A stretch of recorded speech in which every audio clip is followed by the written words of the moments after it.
Today what we're going to be talking about is harnessing sort of the power of AI and the future of AI in our industry and the future of AI in multiple industries. So that's why we have such a luminous panel of folks up here with backgrounds and expertise that span all the way from legal to cellular to real-time to slow time, everything you could possibly want.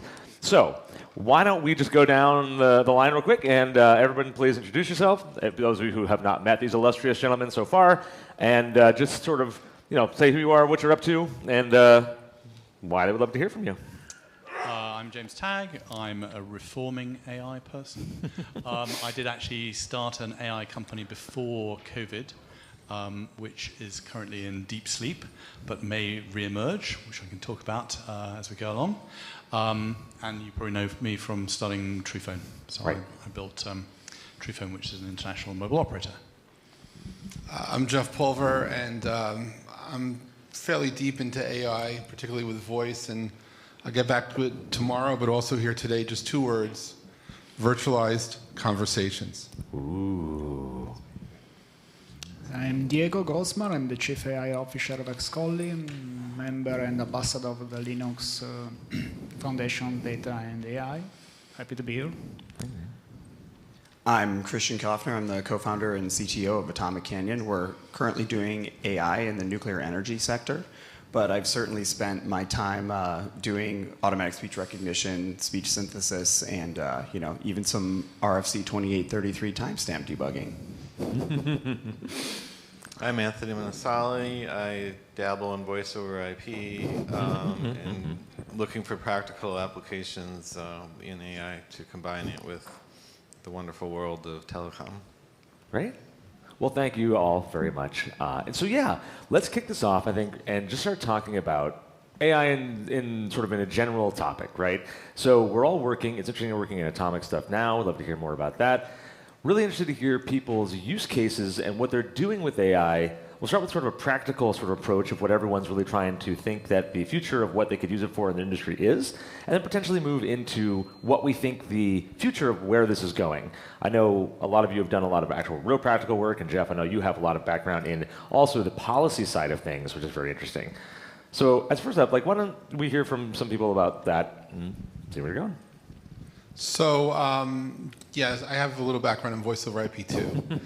And, but on the AI front, I believe what the true value for AI, particularly AI in business, will come from the second and third derivatives of the ability to discern. And what's amazing is 3.5 years ago, a project kicked off at the IETF that's resulting in 2 new RFCs coming into the vernacular this year. One is called VCon, for virtualized conversations, and it has on the team some of the folks who worked on SIP. And my very humble opinion is that the introduction of VCons into this industry will be bigger than SIP. And there's another companion protocol called SCIT, which is Supply Chain Integrity, Transport and Trust, or Transportation and Trust. And the 2 of them together offer amazing things. But the most valuable part of this is that the information from the conversations become a way to drive business. And never before in our history of people, and in fact matter in the history of just the internet or even just in business as a whole, have we had the ability to not only, it's not about recording, it's understanding, and then what happens because we now have better information. And that offers the opportunity for next generation services, but perhaps for some people here, it's a chance for the very first time to get rid of flat rate pricing again. No longer are we talking about dumb pipes. No longer are we talking about flat rate pricing for a communication service. We're talking about valuable information being delivered by understanding the context and the subtlety of what a conversation is. Also, from a public policy perspective, this protocol at the IETF was created not in the dark, not just by engineers, but by active participation from folks from the EU dealing with GDPR, dealing with regulatory work, dealing with emergency services.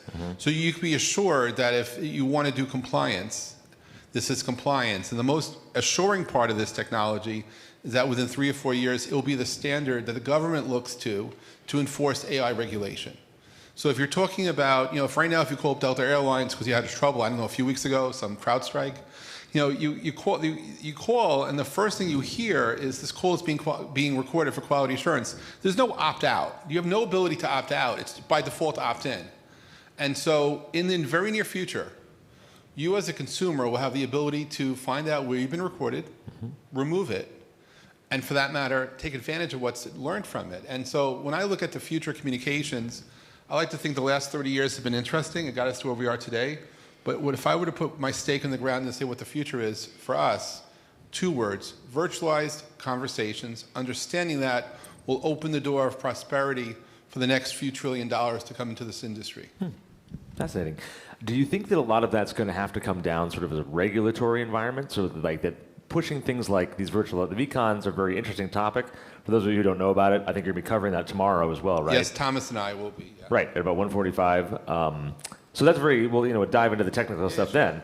But do you think that it is a regulation question where, like, the idea that people, so in Europe, right, there's a much more strict GDPR interpretation of what privacy and data sovereignty means and how to get access to that. Does the U.S. in particular need that? Is that where we're going? Do you think that, California, what do you think about that?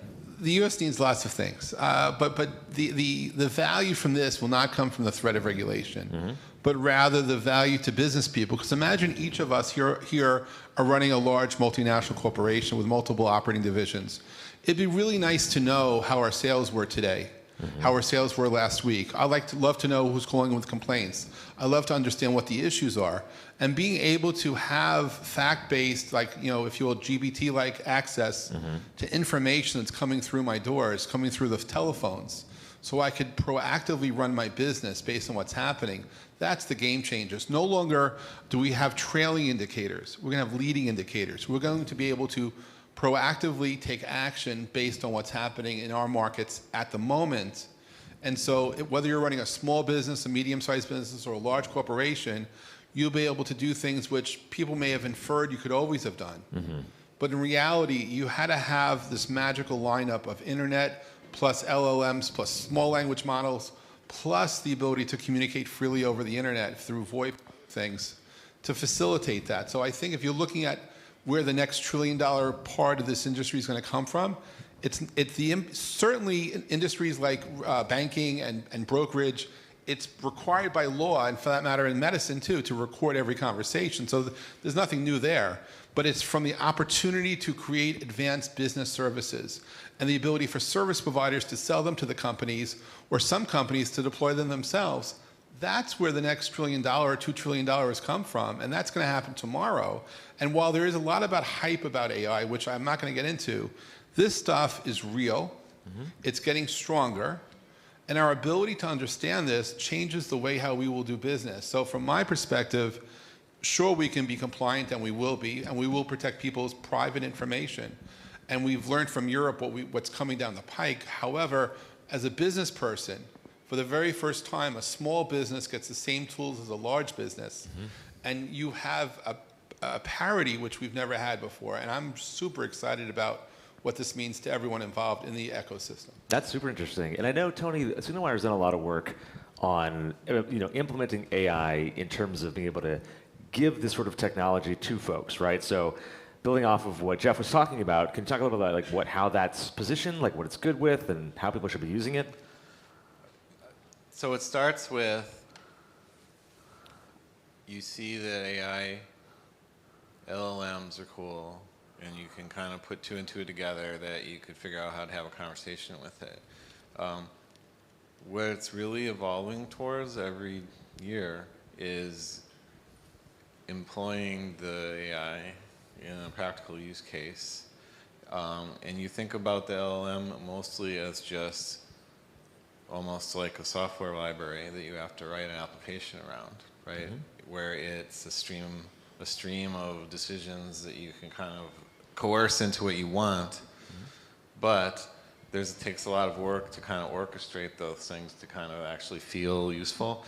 So like, I'm imagining soon, virtual developers who can like one system is deciding what the architecture is, and then one will break it down into functions, and then you write one of the functions, and you run a unit test in real time at full speed until you've created like, a whole application, put it in a REST API, test it again, and as long as you have something that's kind of normal computer programming still, because you're just taking this feature that you can have it make dynamic decisions and wrap it up into a loop, so that you can get the right thing. So one of the things that we've been doing for years is building IVRs for people. We've made IVRs like a lot easier over the years. They started out pretty rigid, and you would just kind of fill out a few answers to questions, and maybe you could record audio files, and that's like your contribution to it, and then that you would take forever to make one. And then we started allowing you to write it as scripts, and then pretty soon the TTS sounded so good you didn't need to bother making like actual audio prompts. But we went back so far that we were multilingual with sound files that were chopped up in little pieces, where it would be like, you have 17 messages.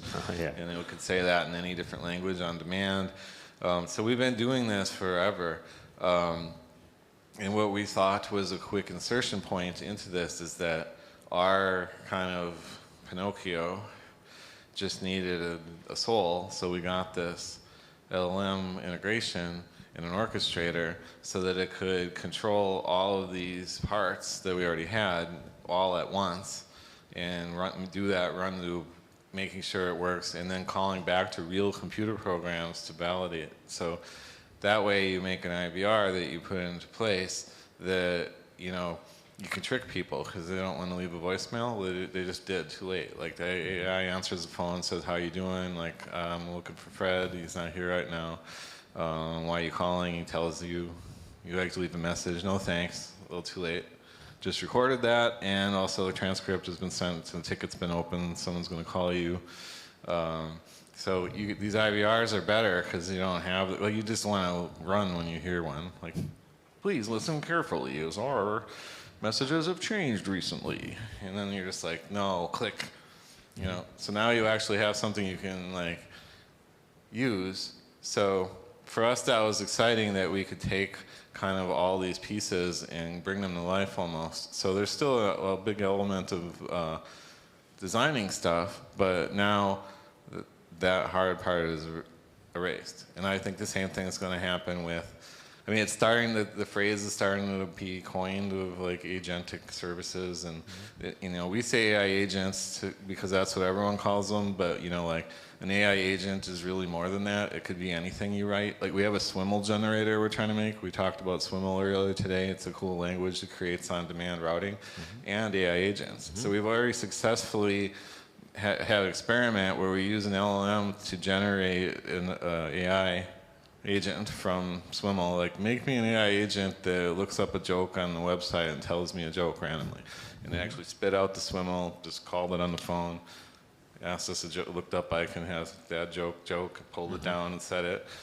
So the AI is making more AI, right? So here comes Skynet, right? Imagine if we just saw a talk where we're deploying all that Kubernetes stuff, right? If you connected the AI to that and let it just spit out the scripts and make the Kubernetes come up, it starts making itself extra compute resources so that it can solve all the problems we're taking too long to solve. It doesn't need to be alive, right? Just like any computer program, the first virus was just two programs that keep trying to start each other.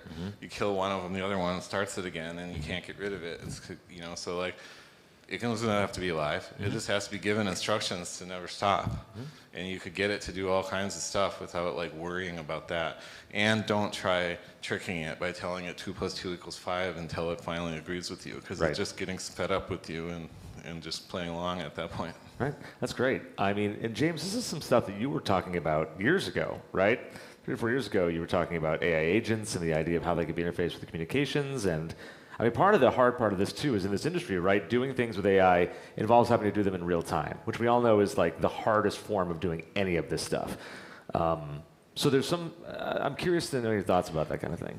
Okay, so what am I doing at the moment? I build mobile networks. I'm building another mobile network. It's called World Mobile. It will launch in a few weeks' time in the USA. Yep. Yeah. Available from your favorite browser, whatever. So the problem with building a mobile network is if you do it the traditional way in America and you say, I want to get, like 10% of the US customers, it'll cost you $50 billion. And you think, oh, well, that's all on towers and so on. No. 60% of that money is on customer acquisition, which is selling.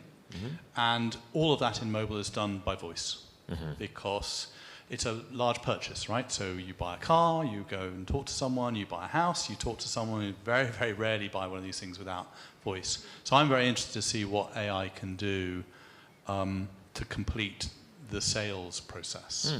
And the big questions for me are, I like the VCon idea, so I can actually get the conversation, and I can do a Groundhog Day thing and try it again until I get it right, and they buy the product because they're happy with what they've heard. And the other is when I need to bring a real human into the loop. Do I need to do it early? Do I need to do it late? Could I actually use VCon and just go through it and get it right and never have a real human in there? Or is there some fundamental requirement? That's what I'm working on. And I had a go at this a few years ago. And technology just wasn't there. It was just, now LLMs are out there and, evolving very rapidly. So it's perfectly possible to do this. And there's that idea of using signal wire. Yes, of course. Thank you so much. And I think there's an interesting there too, right? So the VCon idea, or the idea that you can use the AI to analyze and do voice after the fact, right? So you have the stored dialogues, you have a lot of conversational data that you can then mine. And then you have what Tony has to work on and SignalWire does, which is the real time, like it has to happen now. This is like latency is ultra critical. And the trade-offs you have to make in that regard are always like super interesting. And I know, Kristian, what are you working on right now? And Diego, I'd also love to hear your view on this. But what are you working on now in the world of your new company, the Atomic Power? It's very interesting. So, a little bit of a pivot even for me, right? So long story short, my frequent collaborator more on the kind of the business and entrepreneurial side moved 10 miles away from Diablo Canyon, California's last active nuclear power plant. Right. And I think they're the second largest employer in the county, something like that. So you would be at coaching his kid's soccer game, something like that. Oh, you work at the plant. Oh, wow, you guys are splitting atoms over there. I bet your technology stack is incredible. They would laugh hysterically every single time. Found out really quickly, regardless of any, preconceived notions of nuclear power or what have you, it is very, very, very highly regulated, to the point where certainly background in healthcare, telecom, 911, PSAPs, what have you. Yep. The joke I like to make is, healthcare and telecom wasn't regulated enough. We skipped aerospace and went straight to nuclear energy. So, nuclear power thinks in decades. And Diablo Canyon went online in 1884, 40th anniversary. It's as old as I am. And over the span of those 40 years, by way of policy, procedure, documenting absolutely everything, they've amassed somewhere in excess of 1 billion pages of records and documentation. So step one is enabling semantic search and ingest, et cetera, of all that different content, which is really the fundamental enabling layer for doing a lot of different training approaches and clustering, semantic search, those kinds of things. Because another thing that's really interesting about this industry, I thought healthcare was bad. I read some of this content, and I don't have a PhD in nuclear physics, so I get lost within the first sentence. And more kind of as we look towards other applications and other ways to deploy this. If you ever get a chance to visit a nuclear power plant, I highly suggest it. It's very, very interesting. I'll take you up on that. If you get me in, you're in California, right? Just a quick drive. Oh, okay. Yeah. How does PG&E feel about you? Have any? You pay your bills on time? Yeah, sure. Yeah, of course I do. Always. So, you get there and, a guy with a rifle follows you around and will yell at you if you don't have 3 points of contact on the staircase. Wow. And, you're wearing your dosimeter, and this is before you even get into the radiological stuff. So there's just kind of this obsessive, wild, intense focus on safety and operation. They have NRC inspectors on site. It's a whole thing. And you start to look into, I'm looking at this and I'm thinking, oh yeah, I'm going to be looking at STPs and SRTP again in no time, because the control of touch and surfaces, again, nucleotides and all the radiological stuff, whatever else, something as simple, and I think this speaks to a lot of the potential applications of this as well. You look at an industry like this and things like voice activity detection and transcripts of just a technician talking out loud while he's modifying a pump or something.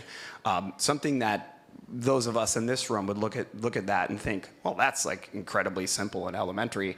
It's the application, right? And finding that business use case and how to deploy it, particularly within such a challenging operating environment. Yeah, that's fascinating. Yeah. So that's kind of a little bit of an intro, kind of a plug here. I get into it in a little more detail tomorrow. I think my talk is titled AI on the Frontier, the World's Fastest Supercomputer, or something like that, because we have a partnership with the Department of Energy as well. Excellent. Very cool, man. And I think that speaks to what you were talking about too, Jeff, that the amount of economic opportunity available here is just unbelievable, right? And that finding those second and third tertiary sort of like derivative products that are coming from the AI technology and applying them to specific industries that do have, highly regulated environments are very strange. I know there was a talk for those of you who can go back and watch the Camellia World, and I know we have the runners here with Daniel and Elena there. We can go. There was a talk there on a guy who does using WebRTC for speaking with the space station, if I remember correctly, and how they had to reorient and re-architect the way they do across the world, but they needed it to be the same exact interface and types of systems they would use back in the 60s. So still the push-to-talk, they had to have everybody join like a closed circuit, like they had to have Capcom able to talk to the right, had to work exactly the same, but they re-architected on WebRTC. Really interesting applications of that technology, WebRTC, to a specific use case, and I think now AI applied to things like nuclear power is fascinating. Which is also reactor designs from the 1960s currently, by the way. It's amazing how much stuff we use from the 60s still. What happened back then? Things were so, they made good stuff back then. Works. It does, just keeps working. And Diego, what about yourself? What do you think about this? Well, I agree that, of course, AI is a general purpose concept, so we better focus on specific applications industry. So from my point of view, I have quite some experience in the customer care telco space, and what we are working there is, I see three main applications. First one is conversational AI, of course, so the usage of AI to interact with customers. And I see that from the omni-channel perspective. That means, of course, voice interactions, real-time interactions, but also asynchronous interactions. I'm dealing with a lot of email, web chat interactions. They are growing, and there are a lot of requests to make that automatic, which also brings to some ethical issues, like we are not more able to understand if the email is written by a human or a machine, but that's another picture. So conversational AI, the first application. The second application is about conversation analysis, okay? So a little bit related to what was mentioned in Jeff as well, but in the customer care, of course, we can analyze the conversation, we can use AI to get insights about that, to get what we call quality assurance, and so get insight about the sentiment, or get knowledge about specific patterns inside a conversation to perform marketing operations, or also something for good. For example, an application I want to mention we've been working on as a concept is a framework to detect the risk level inside a conversation between psychologists and young people with mental issues, which unfortunately is increasing. And so the concept is to identify the risk level inside this conversation. So, we are talking here about young people with depressions or even suicide tentatives, and then that could be a very nice application. And then in the customer care space, there is the third application that we've been working on, and it's the agent assistant, okay? So human agents, the call center operators can use AI to provide a better experience to the customers at the end of the day, okay? So before they needed to escalate the issues, get in touch with the supervisors to get help. Now they can interact also with some AI agents to get the answers they need. So those are 3 applications. Yeah. And but well, maybe this is a second thought, but I'd like to point out that it's really important. I think organizations are underestimating the power of that on one side. On the other side, also how to debug, how to provide such service. So, for example, I want to know why this LLM or this AI agent answered like that and not like that. Was the answers properly provided or not? This is not obvious. Imagine when a customer asks you why this agent answered like that. So if he or she is a human, you can find out. If it was a complex LLM behind, you need to explain to get the reason behind that. And there are, of course, tools to do that now, but you need to be able to use that properly, Yep. And I think that's also, it speaks to the idea that, if the AI agent or if any AI system needs to be like always 100% correct, right? Highly regulated environments or highly sensitive environments where it needs to be 100% correct, that's a certain level of guarantee and systems you can use versus ones that can be a little bit more imaginative, ones that can be, it doesn't, exactness is not entirely correct. And I think also it's a really interesting point that everything we're talking about as well is the idea that voice has been historically something that's kind of locked away, right? You have a WAV file saved somewhere. Maybe you have text-to-speech, speech-to-text on it. But that's very rarely done. It was kind of expensive. And then mining that data was expensive and required a lot of separate tooling and a lot of separate knowledge from separate people. And now that's all possible in one package, right? And I think we can speak to that. Yeah. And it's really interoperability, right? For the very first time across all these ecosystems, there's a standard being presented which will offer the ability to have that seamless integration. And so yes, you could bring back those conversations from the past. Whether or not people opted in with permission to do that, different conversation. But certainly from a perspective of knowledge transfer. And then if you look at the more creative side of it, I mean, so the VCons really come into action on the asynchronous side, but they are being recorded synchronously. But you have value on both sides of the conversation. But if you look at more of a personal relationship, imagine everyone in this room opted in that their great-great-great-grandchildren could have bedtime stories read to them in their voice. Right. So I imagine through a skit VCon architecture, we can be the authenticated person who gave permission to future generations to have our voice cloned and for bedtime stories to be given in our voice to the future generations. And why that matters is that we are living in a time where, I don't know, call it 100 years ago, there was some point in the past where the only people that were ever remembered were people that were infamous or famous. Everyone else came about and left, and perhaps remembered by their families. But ever since we had the ability to start leaving and dropping digital breadcrumbs, whether it was from videos and posts and tweets and status updates, we're now living in a time where while you're alive, you can curate the digital breadcrumbs. And for the very first time, we can now authenticate, we can give the permission for our voice to be used for specific purposes.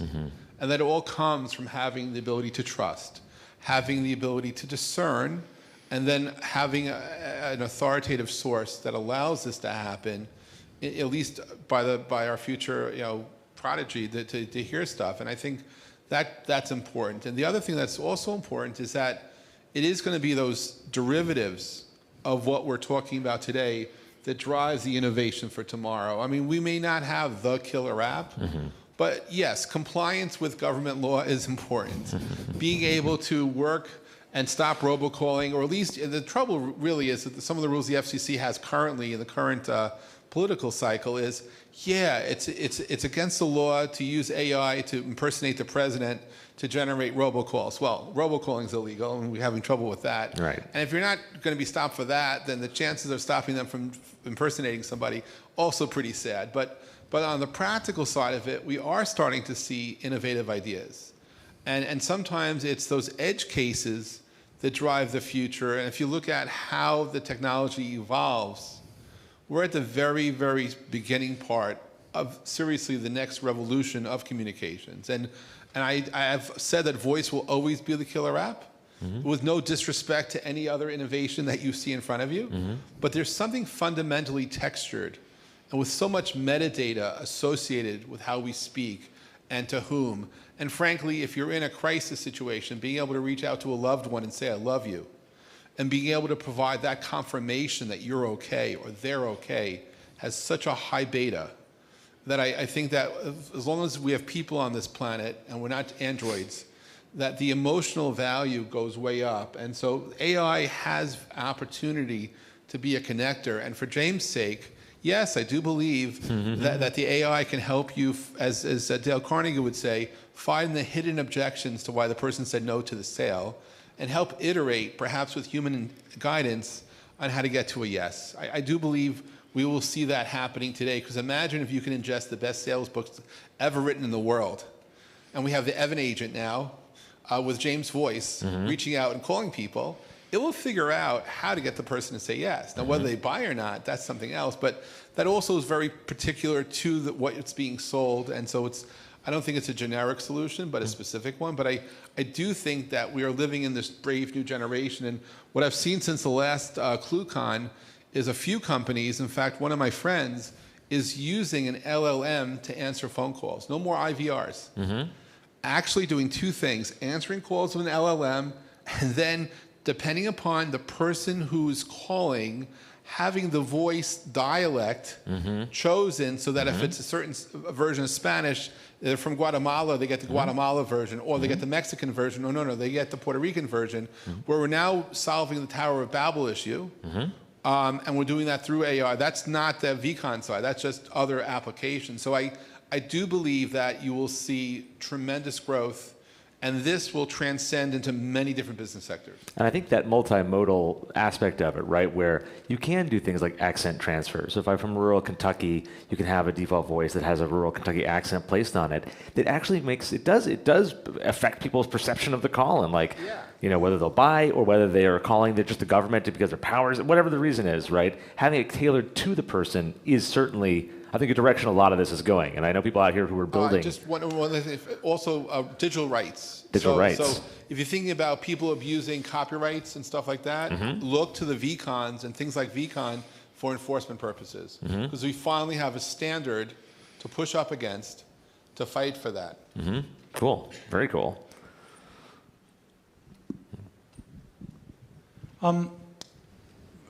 Voice, okay, until probably a few weeks ago, I was sort of on a downer on voice, and I was kind of going, why is Jeff so obsessed with bloody voice? No one uses it anymore, right?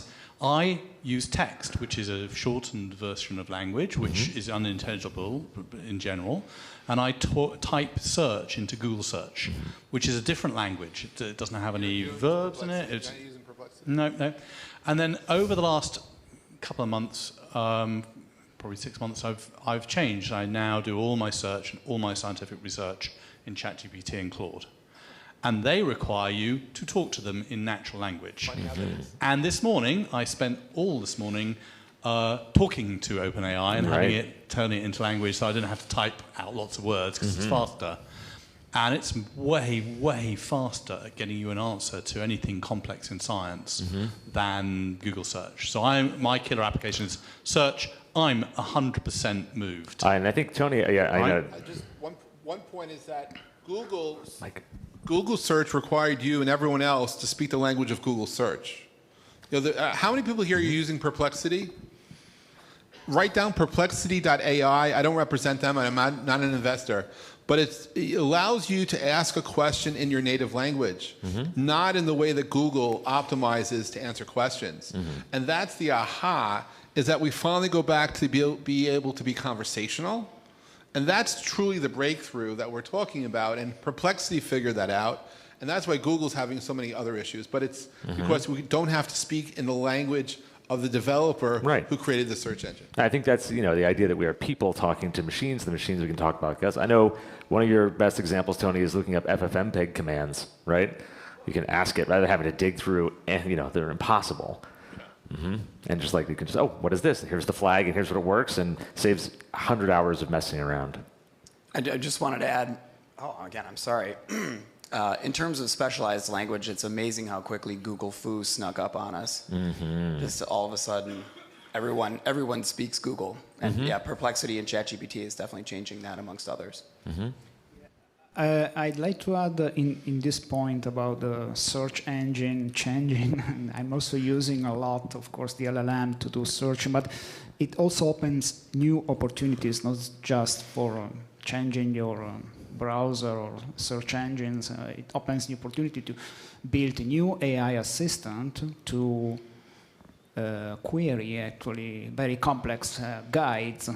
I don't know, it could be maybe the complex manual of a nuclear plant or a mega yacht or something very complex. And now I can use natural language to get into that. With RAG, what Luca was mentioning nowadays. So this is also a new kind of applications that I see, not just moving from the search engine. And I think business-oriented. I think you're pointing out like the idea that having access to all those documents in sort of a RAG-style format, even on your computer. And if you remember in the mid, one of the revisions of Microsoft Windows in the mid-2000s, they were trying to get rid of the start bar. And they wanted to replace it with just a search, right? You search and would find the right file for you and display it and try to get it. And it never took off, right? Didn't really work. However, that is basically how I use my laptop now. I have things saved, but I don't know where any of them live in which folder. I just go to Spotlight, I search for it. And the other day, classically, I was trying to find, I think, a passport number for one of my kids, typed in passport, and literally looked through my photos, found the word passport in the photo. I was like, of Harrison, my son. I pulled up this thing, and it was just there. And that ability to find things like that deep inside the computer, but also across, in a VCon format, across conversations, across industries, modalities, is a really, really powerful mechanism that is changing the way people interact with these services. It's becoming your personal assistant, if you think about, and it augment your intelligence as well. And it would be cool to have it in the conversations and other things we use that are outside of the personal computers we store, or whether you have it at a workplace, like if they could look back through regulatory filings or something happened, pull the patterns out of that, or some sort of interesting information. There's so much more processing that can be done. I mean, you look at just that example there. I mean, someone was abusing you, right? They're asking you to get a passport number because they need to be filled in a form for some bizarre, right? Why can't they just ask your AI assistant to do it for them? Why do they have to waste your time on that job, right? And it happens all the time. I'm doing some medical stuff with my daughter. You have to give them every piece of information every time you see them. 20 boxes of text, 1,000 times. I don't know how many times. So not 1,000, but 20. It's close. So AI assistants are going to be able to do this, and you're going to have to trust them a lot. You're going to give them all your private information, and they can go run amok with it.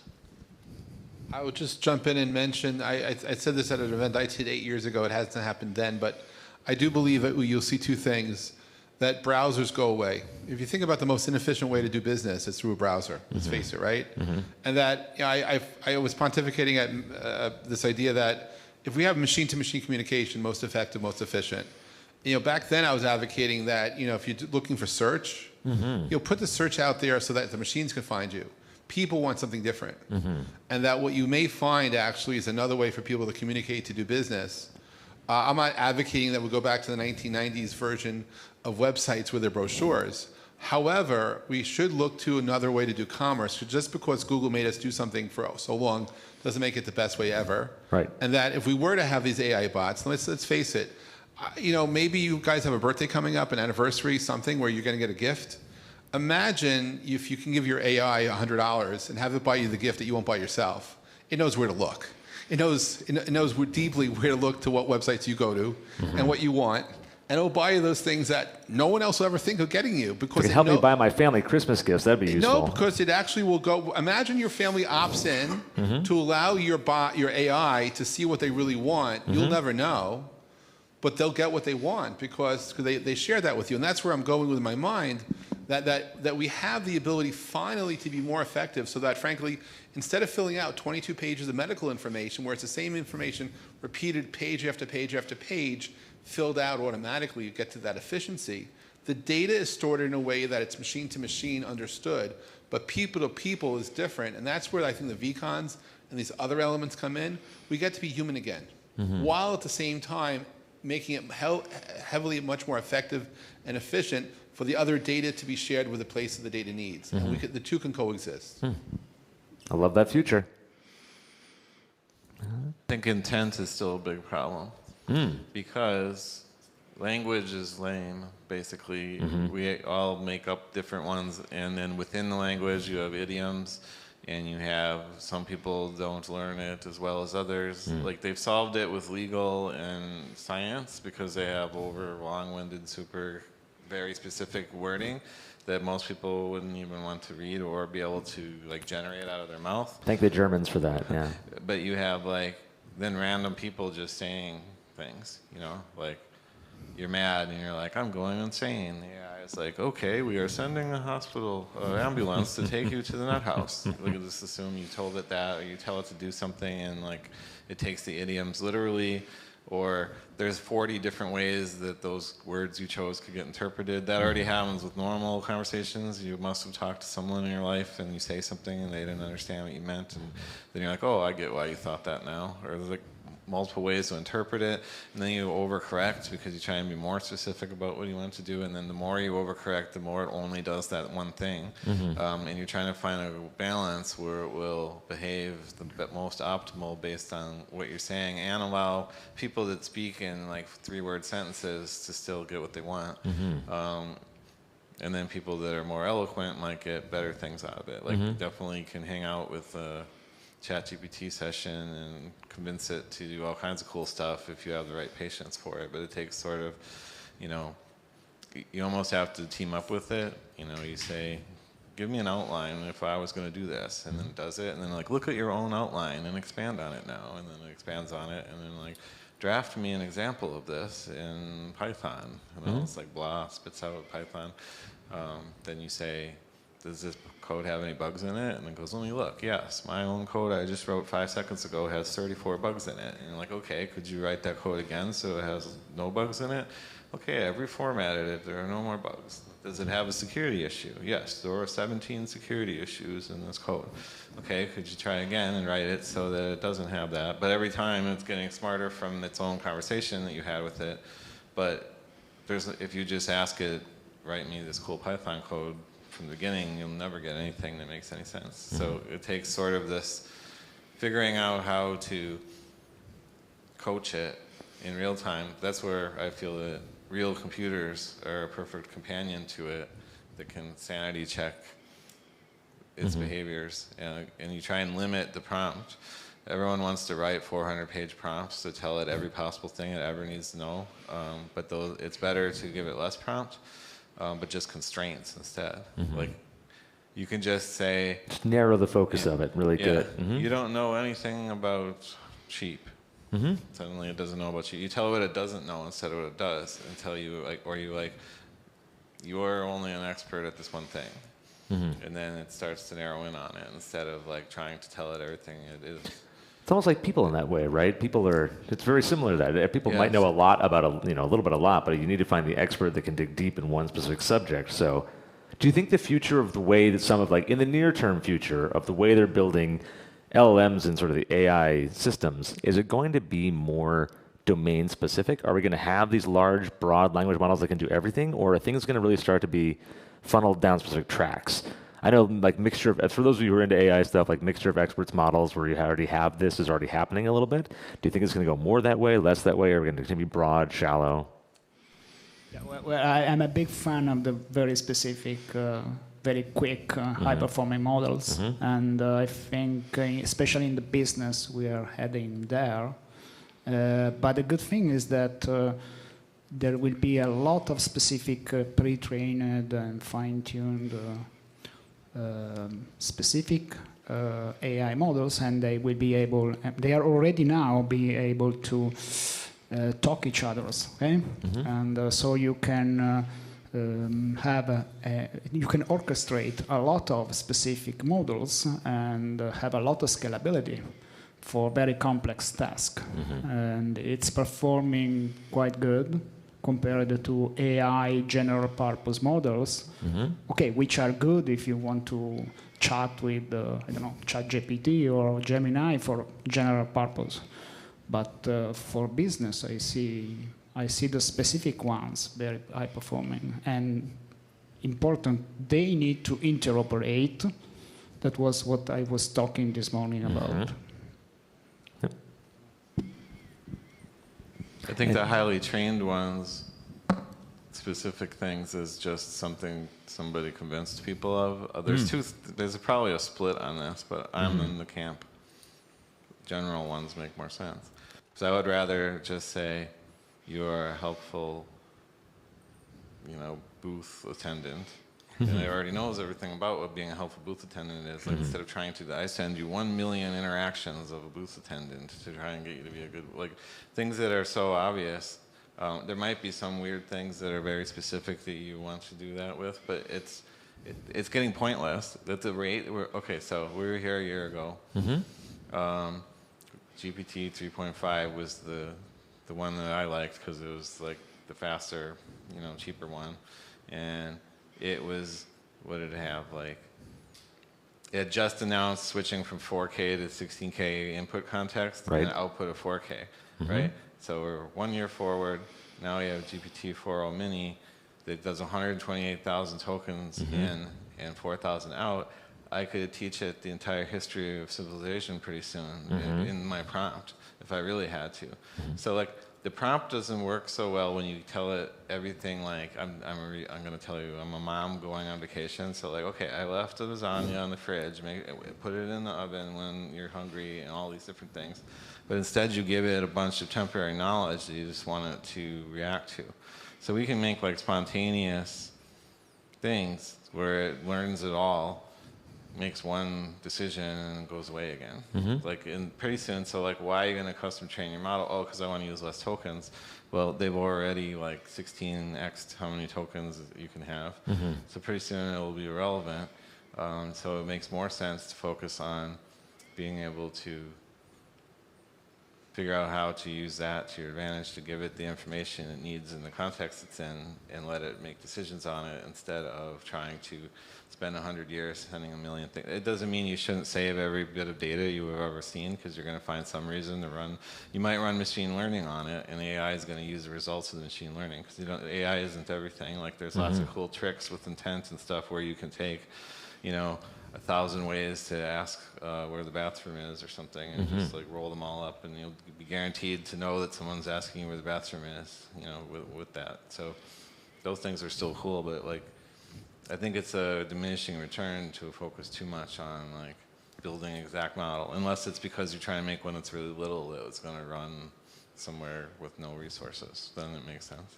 I would just add that the architecture of the PCs that are coming out will facilitate an enterprise refresh. That large corporations, then medium, then small, then in your home, you'll have the ability at your house to basically have your own small language model. And certainly today, behind the firewall, you can do that. Now, whether or not you choose to be a hermit and not connect to the rest of the world and just have your own knowledge base, your own family history, your own corporate culture, if you remember, I don't know if any of you ever used Lotus Notes, but I remember Lotus Notes because I was a developer for Lotus Notes. And I'll tell you, one of the things I loved about it was the ability to capture information about a product, about a company, about our culture, about how to answer certain questions. And that I could equate to in these days, a small language model. And being able to have that, own that, and protect that behind my firewall so that every employee who works on our team knows those things, that's valuable. But in terms of deploying information, Yeah, I actually think that for some people, it comes to culture. Some people are going to want to have access to everything behind the firewall. They can afford it.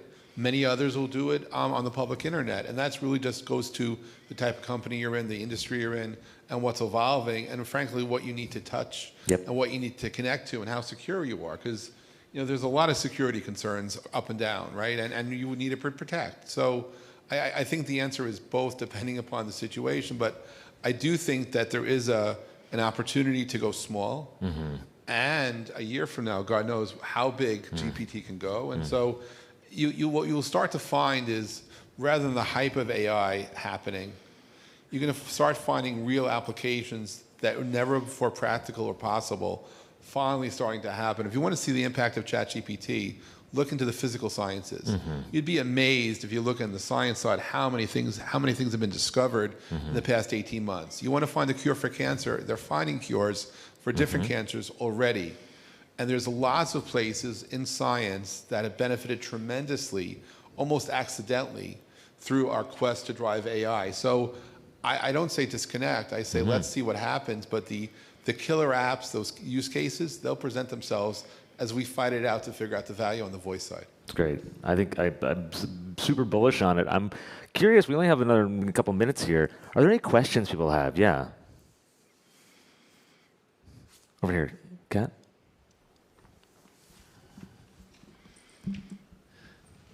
With AI in the telephony space, with speech to text, that can, if they record me talking for a couple minutes, they can make a bot that sounds like me, which means that you're going to have an increase of bad actors that are calling my grandmother saying that I'm in a hospital or I'm in jail and they need to bail me out. We're seeing increased number of phishing attempts. I'm a cybersecurity guy, so here's where my brain's at. We need a way to authenticate people and who they are, and to know whether you're talking to a real person or you're talking to a bot. How does free switch? How do we do this in telephony correctly? Well, as This is a very common question too, so I'm sure we have some great answers. So here we go again. Sorry on the voice. As someone who, I got a stark reminder that my mother is now 73 years old and got taken by the old, your bank is trying to steal from you. Ended up taking out $25,000 in $100 bills and feeding it into Bitcoin ATM machines around town. And one of the things that, funny but not funny. No, it's very sad. I'm laughing about it now. I don't know if she is, but anyway. So something that occurred to me from this, she was so freaked out by this whole thing. Finally got her on the phone, and it wasn't until I essentially predicted every aspect of this scam and said, "Mom, let me guess. You got this email, whatever else. You thought you were talking to Microsoft. Do something about Bitcoin." Only then did she start to believe me that this was in fact a scam and not agents from the Federal Trade Commission or whatever their crazy story was.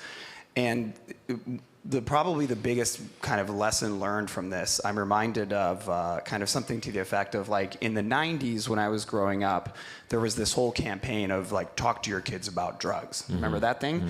And I looked at this and I thought, if I talk to my mom every once in a while about the scam of the day, basically, maybe this would not have happened.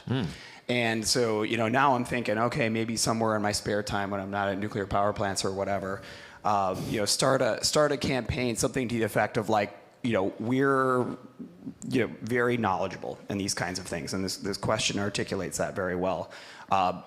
Just a kind of a fundamental education aspect here of, certainly in my case, like, talk to your now elderly parents. So societal awareness is kind of a big part of it. Yes, absolutely. Thank you. That's what I was getting at. That's the point. Great. Yeah, no, it's great. Jeff? On the technical side, so you have audio and you have video, and which are images, which are digital data. There are some things that I think that we would like to implement as far as recordings and whatnot, where you put, like, digital watermarks into it. Since you're manipulating the bit stream, you can kind of put a secret pattern in there that no one can, you can't hear it in the audio, but if you scan the file, it would have like an entire, you know, Eat at Joe's message could be encoded in there, or this was recorded on whatever date, but it is not for reproduction. Maybe someone could take that recording and then like analog air gap it back into another one and still be evil, but like at least you could get it to where the files, when they existed, were authenticated, and that you would be able to make sure that you're not just like helping the problem. I would say like every single security problem ever, we do stuff to try and solve it, and people try and use things that we do to abuse it. Going back to asterisk days, like I still recognize the dang dang sound when someone tries to call me who's like a scammer, and it's like, oh, you're using asterisk. That's the join noise that's hard coded into one of the header files that I know well. Or you know they're using. You can hear the voices of the built-in sound files that come with FreeSwitch, and you're like, oh, why did I help you do this? You know, but. So we try and make up for that by coming up with cool ways to invent, you know, secure ways to deal with things. And I think that's kind of like you definitely can take any recording of someone talking and clone it pretty well, and all you got to do is promise that you're allowed to, and that no one actually does anything if you do, and you can get away with it. The best they're starting to do now is kind of like the stuff that you get with Shazam kind of technology, only for your voice, so you can tell, like, I know this is like Joe Biden, so I'm not going to let you do it. Good, like even if it's sort of a fingerprint based on certain patterns. But we're going to get to the point where it gets interesting because there's so many voices that sound the same already, right? There's already people that do impersonations. So you also run the risk that someone just impersonates themselves into the voice cloner, and it comes out sounding the same as the real one, even more like the impersonation did. But voices are almost as unique as like art now, because there's so many. There's like 100 imaginary voices now. People just mix and match a few, like pull some levers here and there, and you get all these different combos, which is the same thing that our genetics do with their voice box. So yeah, it's like, it's going to be to the point we probably will stop believing anybody anymore.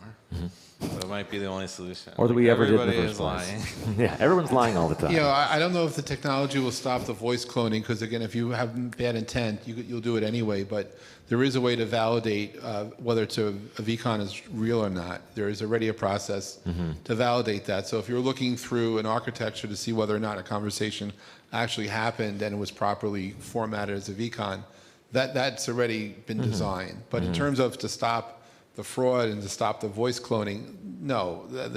I'm not sure of anything in place right now that will prevent someone from doing something bad if they intentionally want to do something bad.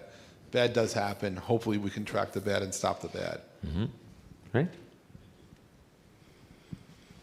Okay, well, I think that's about all the time we have for today, everybody. Thank you guys so much for standing up here. I really appreciate the conversation. I hope that everybody took something away from this and heard some interesting tidbits maybe they can use or talk about later. Again, I think everyone's going to be at the reception tonight, right? Everyone coming to the Gigabit reception. So if you have more questions, we're going to talk further about these things one-on-one.